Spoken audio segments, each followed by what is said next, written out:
Alors, bon, Ça tourne? ça y est. Alors, dans le cadre des rendez-vous citoyens, c'est le premier rendez-vous citoyen de cette année 2023, avec pour thème, et c'est pour ça que vous êtes là tous les deux, santé et environnement. Alors, en quelques mots, pouvez-vous nous résumer les principaux risques sur la santé, les risques dus au changement climatique? Les risques sont-ils connus? Ont-ils connu une aggravation notoire au cours de ces 10 dernières années? Oui, dans un premier temps, pouvez-vous vous présenter rapidement?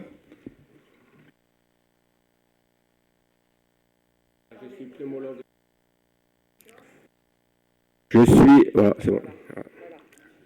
Et laissez les micros allumés, s'il vous plaît. Voilà. Ouais. Vous les touchez plus. Prenez devant. Voilà. Allez, c'est fini. On y va. Go. Bonsoir, monsieur, dames. Alors, Donc, on commence à zéro. Alors, Il faut le dire à qui pose la question. bon, alors, dans un premier temps, voilà, c'est dans le cadre de ces rendez-vous citoyens du CDC. Donc, premier rendez-vous citoyen de l'année 2023. Je vais vous laisser vous présenter en quelques mots, puisque vous êtes les spécialistes du thème santé et environnement. Donc, je vais vous laisser vous présenter. bonsoir. Donc, je suis le docteur Oliver Pierre. Je suis pneumologue sur la ville de Perpignan et je suis membre de la maison médicale d'Avicenne avec mon confrère, le docteur Carbonell. Voilà, donc naturellement, j'ai accepté cette invitation de la part de François et ça m'a permis justement donc de beaucoup apprendre sur la pollution, l'environnement et son impact santé, qui n'est pas négligeable. Bien, bonsoir, François Carbonell. Ravi d'être parmi vous ce soir. Donc je suis, comme tu disais, merci François, médecin généraliste, à la maison de santé pluriprofessionnelle universitaire Avicenne, qui se situe à Cabestany. Et je suis également maître de conférence des universités à la faculté de médecine Montpellier-Nîmes, particulièrement investi sur le champ de la santé environnementale. Et je suis ravi donc d'être parmi vous pour cette soirée dédiée. En quelques mots, pouvez-vous nous résumer les principaux risques sur la santé du changement climatique? Ces risques ont-ils connu une aggravation au cours des 10 dernières années? Alors, la complexité, c'est que ça change à peu près tout. Vous verrez donc pendant la présentation, on considère qu'il y a un quart des décès au niveau mondial qui sont liés à des problématiques de santé environnementale et que ça va s'aggraver. On considère qu'il y a à peu près aussi un quart des maladies chroniques qui sont liées à des problèmes environnementaux. C'est également le cas de pathologies cardiovasculaires, c'est le cas des pathologies respiratoires, et donc Pierre vous en parlera de façon plus poussée que moi. Et c'est également le cas de pathologies infectieuses qui se développent. Donc finalement un champ extrêmement important sur lequel il faut nous investir en tant que citoyens de façon générale et en tant que professionnels de santé en particulier. Et donc pour répondre sur la partie est-ce que le risque augmente? Oui, le risque augmente et le risque va augmenter de plus en plus en lien avec le changement climatique qui a plusieurs effets malheureusement qui se potentialisent. Et par exemple, je me permets de prendre quelques exemples si vous le souhaitez. Nous sommes exposés par la question des vagues de chaleur, donc j'en parlerai particulièrement pendant la présentation, qui est un risque qui augmente également de façon exponentielle. Vous savez que les accords de Paris étaient basés sur le fait que notre monde devait éviter de dépasser 1,5 degré de plus d'ici 2100. Et vous avez peut-être entendu parler, il y a un mois de ça, à peu près, le gouvernement qui a dit en fait, il faudrait se préparer plutôt à 4 degrés. Donc, qui est un aveu d'échec collectif, et de complexité majeure à venir pour nous, et puis pour nos enfants, nos petits-enfants. Alors, sur le plan médical, l'Occitanie devant devenir un territoire propice aux maladies tropicales, la recherche médicale avance-t-elle sur la prévention et le traitement de ces maladies, telles la dengue ou le chikungunya? Alors, oui. Alors, si on parle de recherche médicale, il y a plusieurs plans qu'il faut considérer. Donc, il y a les molécules qu'on peut proposer, alors à la fois en côté répulsif, il y a des côtés plus insecticides le côté insecticide va se heurter à d'autres considérations dans une perspective One Health, c'est-à-dire en fait en pulvérisant des insecticides, on sait qu'on peut avoir un impact délétère sur des choses pour lesquelles on n'a pas envie que ce soit délétère au niveau des populations d'insectes, par exemple. Donc c'est nos problématiques sur les insecticides. Après, sur les molécules thérapeutiques et les molécules préventives, et là je parle par exemple de vaccins, il y a la recherche qui avance vite. J'en toucherai un mot également pendant ma présentation. Donc ça avance, mais on sait que la base, ce sont les comportements, donc c'est nos actions à nous qui peuvent changer les choses, par exemple sur les arboviroses, qui sont au premier plan de cette problématique qui va nous inquiéter et dont je vais vous parler également. On sait bien que la première chose à faire, c'est de changer nos comportements à nous et d'enlever les gîtes de ponte, par exemple, des moustiques. Et je vous le dirai aussi, malheureusement, dans les zones, le recul, l'expérience qu'on a, c'est que dans les zones où il y a beaucoup de problématiques de moustiques et qui sont touchées par les maladies arboviroses, c'est pas fait. Et donc, c'est nos comportements à changer. Alors là, la médecine, de façon générale, la pharmacopée avance, bien entendu, mais en fait, c'est à nous de faire des choses aussi. Et ce sera beaucoup plus puissant, a priori, que toutes les molécules qu'on peut avoir. Donc la prévention est le maître mot.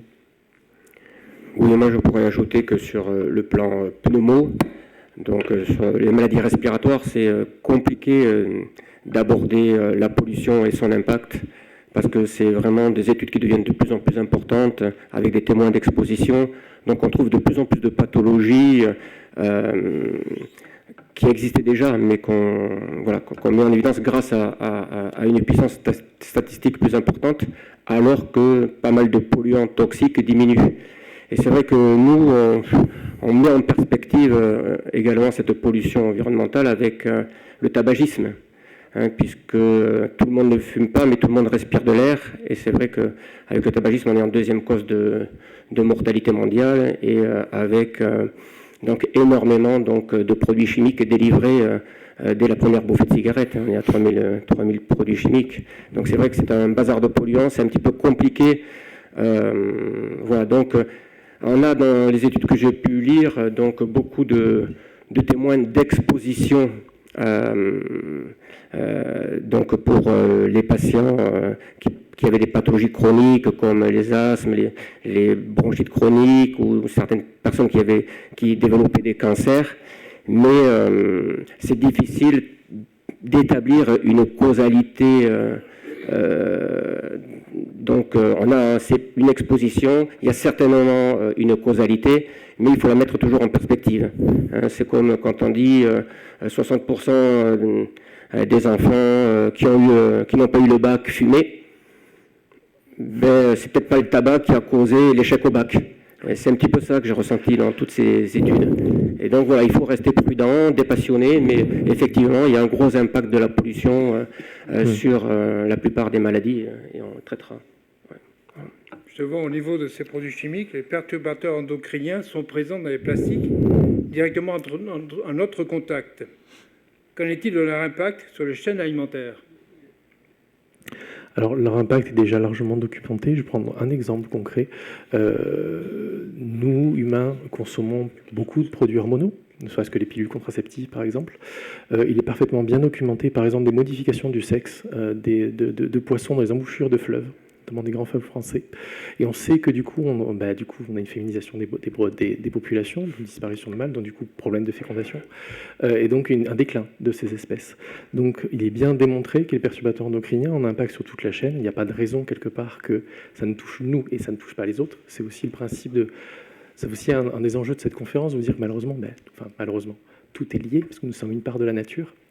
Et c'est bon de le rappeler de temps en temps, mais en tout cas, elle se le rappelle à nos bons souvenirs, et qu'en fait, nos conséquences sont des actions sur notre environnement, mais à la fin, les perdants, c'est aussi nous. Voilà. Alors peut-être une dernière question sur les plantes invasives, qui sont de plus en plus présentes sur notre territoire, avec des effets sur la santé, pouvant être très importants. Alors, malgré cette présence, les mesures d'éradication mettent du temps à se mettre en place, voire ne sont pas respectées. Alors je citerai deux exemples qui sont les plus connus. Il y a l'ambroisie et la berce du Caucase qui ont des effets justement sur ces allergies. Oui. Alors moi, j'ai pas trop d'idées sur les plantes en général, mais bon, ce que je sais, c'est que les particules de diesel, donc les particules fines, restent quand même très longtemps dans l'organisme une fois qu'on les a respirées, plusieurs mois. Et on sait que, en tout cas sur les études en laboratoire, c'est capable d'induire le système immunitaire vers une voie qu'on appelle TH2, qui est la voie de l'allergie. Et donc, c'est vrai que les enfants qui sont plus exposés au bord des routes aux plantes font plus de tests cutanés positifs, ont plus de rhinite allergique, etc. Après, on sait aussi que quand on a introduit les diesels au Canada, on a vu cette émergence d'allergies à l'ambroise et à l'armoise. Quand on a introduit le diesel au Japon, on a vu une augmentation de la sensibilisation au pollen de cèdre. Et donc, oui, on sait que le gasoil, enfin le diesel, pardon, le carburant, a vraiment eu un impact sur le développement des allergies et peut-être l'augmentation du nombre de patients allergiques dans les années à venir, en plus de l'augmentation des pollens par eux-mêmes liés à la chaleur. Alors, ce qu'on sait sur effectivement l'ambroisie, c'est que quand toutes les plantes qui ont un risque pollinique ont un risque qui va être variable selon le type de pollen. Le problème de l'ambroisie, c'est qu'il y a un risque d'allergie induite par le pollen majeur. Et finalement, des personnes qui ne sont pas spécialement allergiques à autre chose peuvent développer des symptômes extrêmement importants, source de désagréments au quotidien, source parfois d'hospitalisation, de passage aux urgences, de consultation de divers professionnels de santé, et donc une vraie charge en fait pour notre système de santé, outre bien évidemment le fait que c'est très enquiquinant pour les personnes qui en souffrent. La difficulté est la suivante, l'ambroisie est quand même largement malheureusement diffusée au niveau du territoire national, je parle de la métropole. Vous avez donc deux options, soit vous faites des campagnes d'arrachage, il faut donc que ce soit possible et faisable, premier problème. Deuxième problème, vous dites tiens, ben on va larguer des herbicides dessus. Auquel cas, quel type d'herbicide? Quelles sont les problématiques induites par les herbicides en question? Et finalement, est-ce qu'on ne va pas non plus polluer des nappes phréatiques derrière avec ces herbicides-là? Alors, je ne peux pas vous dire quel type d'herbicide on peut utiliser pour tuer l'ambroisie, c'est pas mon champ, mais ça, on peut peut-être interroger des personnes spécialisées là-dessus.